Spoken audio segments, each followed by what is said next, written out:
A lot of people were called up to do things that were heroic. And for him, it was a way of getting out of the house and getting away from his parents, his mother particularly. He heard about this camouflage battalion to which he could apply. It was going to be part of this larger ghost army in order to flummox the German enemy. So the Germans would find these inflatable tanks, go to another place, or think that they were outnumbered and turn away. He said, they never told us anything. Like, we didn't know what we were doing. I mean, they were just told what to do, and we did it. When World War II ended, he realized, I want to become a real visual artist. When he arrives in Paris in 1948, he's still, he's a student, has been trained in some kind of realistic fashion and all that. Doesn't want at all to do that anymore. He was still painting in a figurative style. Ellsworth thought, how can I invent anything more than Picasso? There's one thing that Picasso doesn't know how to do is how not to express himself. He started to focus on shapes and colors that he would find in the real world. This possibility of just avoiding composition to be as impersonal as possible, avoiding to have to decide what to do by simply picking up something in the world. Not inventing, but instead investigating exactly the way things appear. Once he did that, his ideas multiplied very, very fast. He, in fact, was a bit of a loner already in Paris because he was American there, but he was a bit of a loner when he came back. When he returned to the US from Paris, I think people did tend to misunderstand his work. Some were accepted, but others were considered not art. He never felt part of a group. He had a very strong, singular notion of what he wanted to do. Didn't have a theory either. It was more very intuitive. You might think that it's absolutely methodical and that it's about geometry, but it's really about an intuition.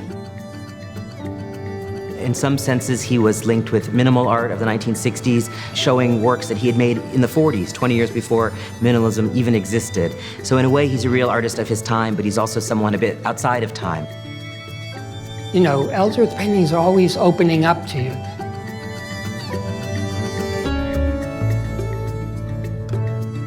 I don't know, they're very free. They are themselves and they're present, but then they seem to float. And then they have their own kind of real existence. It's really, a minor miracle.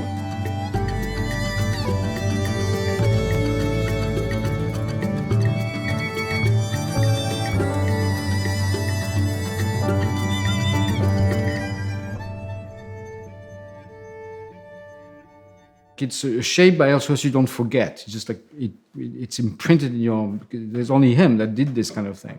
So there's a paradox because he wanted to be the most impersonal artist possible, but he is completely inimitable. It's only him, which I think is wonderful. I mean, he spent way more effort looking at other artists than I would ever dream of. Most, at least artists that I've met, don't much care about what other artists are doing. Ellsworth and Jack and their commitment to conservation has been something that's been very meaningful to the Whitney and to museums and really architectural sites all around the world. And what's, I think, really beautiful and generous was that he thought to support these studies, not just for himself, but for artists across history. I remember early on when we had just met, he said, there are things in the world that have been around forever, but no one's been able to use them.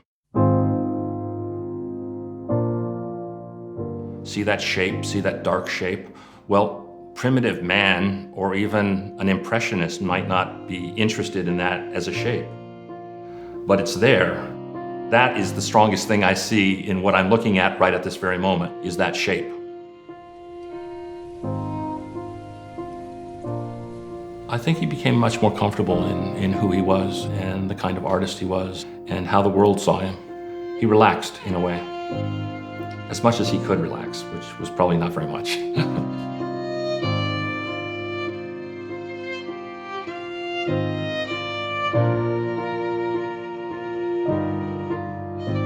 He was an amazing man. Miss him.